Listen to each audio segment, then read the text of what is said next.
mutations? Can mutations cause the origin of species, or the growth of the Darwinian tree of life? Well, first, let's take a look at what mutations are. I've got scientific definitions from the UC Berkeley Evolution website. Mutations are random. Whether a particular mutation happens or not is unrelated to how useful that mutation would be. Most of the mutations that we think matter to evolution are naturally occurring. For example, when a cell divides, it makes a copy of its DNA, and sometimes the copy is not quite perfect. That small difference from the original DNA sequence is a mutation. So when you put it all together, what they're saying is, these random mutations, which we see happening all the time, are in fact the unguided natural process which increases the genetic information in an organism, creating new genes which did not previously exist. These new genes might then cause an increase in physical complexity and associated behavior, both of which might increase the organism's ability to survive and pass on these traits to offspring. Mutations seem to be the only proposed mechanism of evolution that could make evolution happen. They're the only proposed mechanism that could possibly grow the Darwinian tree of life. All of the others either add nothing, or they cut branches off. But now we need to ask, do mutations ever cause these kinds of changes? To answer that question, we're going to join the panel of Geology Tonight, already in progress. Mount Rushmore started off as a mountain like lots of others. It's made of rock, and that rock has certain properties.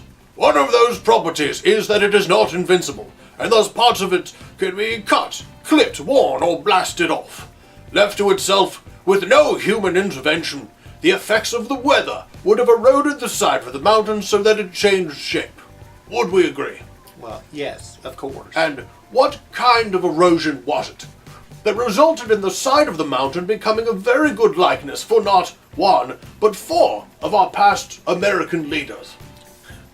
Well, none, obviously. Hold on now. Are you saying erosion doesn't happen? Well, of course it happens. But erosion will never carve a mountain into the face of George Washington. But turning the mountainside into George Washington's face was just a matter of removing rock, which can be done slowly over long periods of time. Can't erosion remove rock slowly over long periods of time? Yes, of course, but... And if the right pieces of rock were removed, the result could eventually be the face of a former president. Wouldn't you agree? Hypothetically. But it will never happen. Well, then how do you explain that there are four former presidents carved into the side of Mount Rushmore if erosion didn't do it? Well, a team of men worked for years to design and carve those faces. Erosion will never make anything as complex as a human face. Nonsense. Given enough time, anything is possible. And I say it was erosion that carved those faces. This story of yours about an artist and his team of magical men carving it is silly and unscientific. Unscientific? Certainly. Geology, chemistry, and physics all tell us that erosion can wear down rocks and create lots of shapes. I dare say there are no shapes that erosion isn't capable of making. I admit it seems unlikely that those shapes would add up to become President George and friends, but as there is only one Mount Rushmore, it only had to happen once. The metaphor is simple. Just because something isn't logically impossible doesn't mean it will ever be actual. The reason design implies a designer is because the opposite is so unlikely that even if it's not logically impossible, it is mathematically impossible. Getting a functional gene by blind random chance is like flipping a coin heads up 1,000 times in a row. It's not technically impossible, but it's mathematically so unlikely that if someone were to claim to have done it, you can safely assume they're lying. Imagine trying to turn a single prop engine into a Boeing 747 while it's in flight with small successive modifications. Keep in mind that it needs to keep flying or you die. Oh, and you're blindfolded. And you don't know that you're trying to make a 747. Are you more probable to succeed or to crash and burn?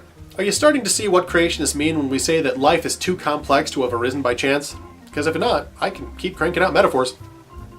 Mutations are a corruption of existing information. To start with, you'll never get the first gene, let alone all of the genes it takes to run an entire cell, by blind random mutations. But even if you start with the perfect genome, you're pretty much guaranteed that every mutation is going to destroy existing information and not make new information. So in summary, mutations creating new genetic information is hypothetically possible, just as it's hypothetically possible to get George Washington's face carved into a mountain by erosion, or it's hypothetically possible to flip a coin heads up 1,000 times in a row. We also need to remember that every species on Earth, every species that has ever existed, needs to flip that coin heads up 1,000 times in a row for every gene they have. And remembering that getting tails will kill you. When people say that evolution is impossible, it's not because they don't know how it would work. It's because they know enough to know it could not work. Many evolutionists will stick to evolution to fill in those gaps where a step up is impossible. They'll say, well, it must have evolved because there it is. This is a very common evolution of the gaps attitude. But as for me and my house, we will put our faith in observational science and not in evolutionism. Thanks for watching. The next chapter in this series, and in fact the entire Defining Evolution series, is now up on our new website, abitoforange.com, so go check that out. Thanks for liking, subscribing, and sharing this with your friends, and happy nachos.